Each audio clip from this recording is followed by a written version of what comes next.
Hey guys, today I have a Thanksgiving on a budget video for you. I spent less than $50 for all of this, and it could easily feed 6, possibly even 8.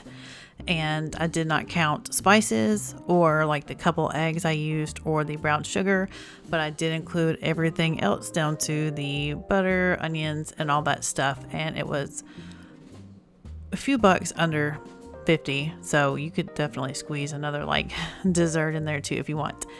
But first, I am just prepping my celery and onions that are going to go in my stuffing, and then after this I am prepping the lemon, the additional onion and apple that I'm going to use to stuff the turkey.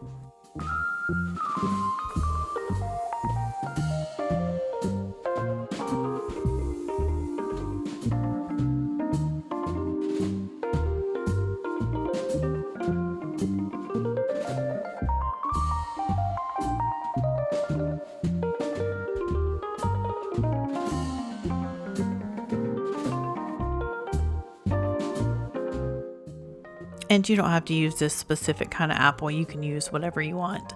And per usual, I will have links and everything in the description box below to all the recipes and everything that I make today.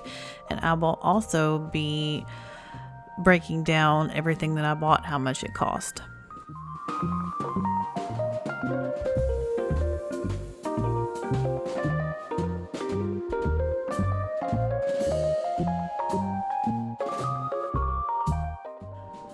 All right, I finally got my turkey all thawed out. It took like 4 days. This is a 16-pound turkey, and just make sure you pat it all dry. I get it extra dry. And then I have 2 sticks of butter back there, not completely melted, but pretty softened. And the recipe actually called for fresh herbs, but it wasn't going to fit in my budget, so I just decided to use the dry herbs. So I'm putting some rosemary, sage, and thyme. No specific measurements. I'm just putting a pretty good bit in there. And then a pretty good bit of garlic as well into the butter, and then you're just going to mix that around really well. Oh, and also some salt and pepper.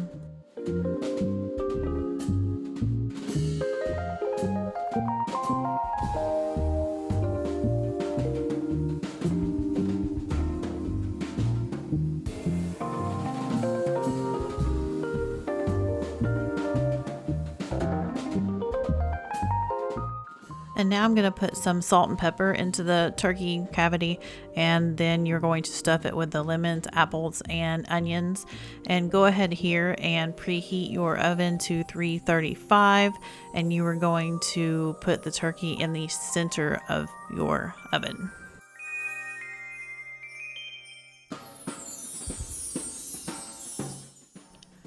And then you're going to just tuck the wings underneath the turkey. And as you can see right here, sometimes they try to fight back. It took me a second to get that second wing under. But once you have those under, you're going to just kind of try to get underneath the skin and spoon a good bit of your butter and herb mixture and massage it around in there. And then once you're done with this, you're going to just put the butter, I just like, as you can see in a second, I just kind of spooned it on there, and then got my silicone brush and just rubbed it all really well. And like I said, this was a 16-pound turkey. It took 5 hours at 335. And about the midway mark, when the skin starts getting pretty brown, you are going to just put some aluminum foil over top, like loosely is fine. You just want to try to prevent the breast from overcooking. And ours didn't at all. Like, it was perfectly juicy. Now I'm going to make some homemade cranberry sauce I had never done before, and this was ridiculously easy. You're just going to get a bag of cranberries. Most of them are about the same amount. I don't know ounces, but I think that's all the store has. And half a cup of sugar, and then a cup of orange juice, and that's it. You could put a little bit more sugar if you wanted. That was just because my husband prefers it a little bit more tart, but you can use a half a cup to a cup, and you're literally just going to heat it to a boil like this until it gets, if you kept boiling it more than I did right there, it would be not as chunky. Now I'm gonna make some cheesy broccoli rice casserole. I got this idea from Megan's Kitchen and I will link hers down below. The only thing I'm changing is she used 2 cans of cream of mushroom and I chose to do a cream of chicken and a cream of mushroom, and then any kind of jar of, like cheese whiz, that kind of stuff. Salt, pepper, onion powder, and then 4 tablespoons of melted butter. And stir it around. And you can also, instead of adding onion powder and the butter like I did, you can saute an onion in that butter and put it in the mixture. I was running out of dishes, y'all. Seriously, it was a lot of cooking. So I took the easy way out. And then you're going to heat up 2 frozen bags of broccoli and then mix that in as well. And then 2 cups of rice already cooked, and then you're going to mix that around, pour it into a baking dish and cook it at 350 for 30 minutes.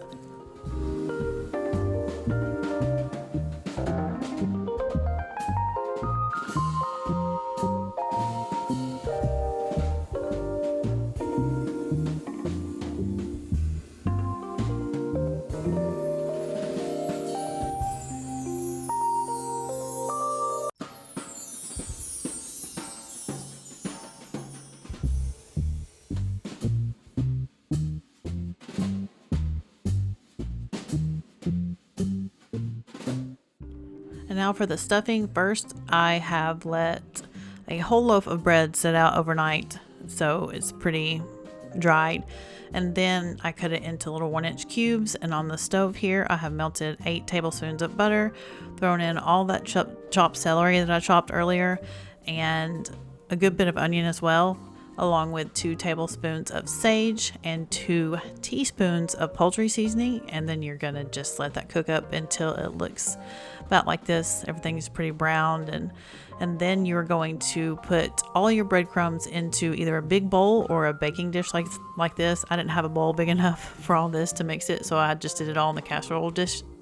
And you pour your celery mixture on top, a little bit of chicken broth, 2 more teaspoons of poultry seasoning, a little bit of salt, and a little bit of pepper. And as you can see, I will go back in with the chicken broth. Just texturally, you'll know, like everything needs to be at least a little bit moisturized. And then you're going to just stir it up really well, and that's it. My whole family loved this. My middle daughter actually finally tried stuffing and loved this as well. And you're going to cook that at 350 for 30 minutes also. And now I'm going to get my sweet potato casserole together. You're going to just dice up 3 sweet potatoes and drain them whenever they're fork tender.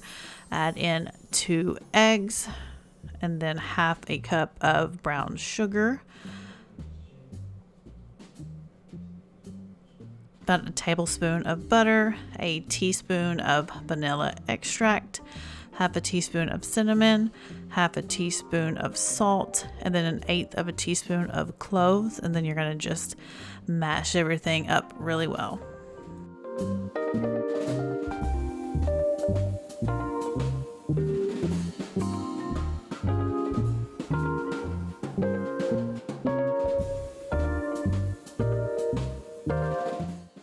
And now you're going to just pour it into a baking dish, sprinkle it with more brown sugar.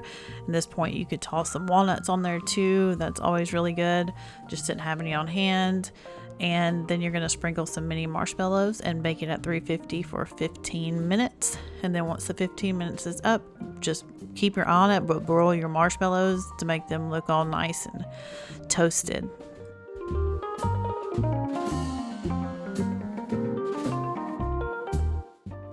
And now for my oldest daughter's favorite, corn casserole. You're just going to mix together a can of corn, a can of creamed corn, about 8 ounces of sour cream, and a box of Jiffy corn mix, and that's it.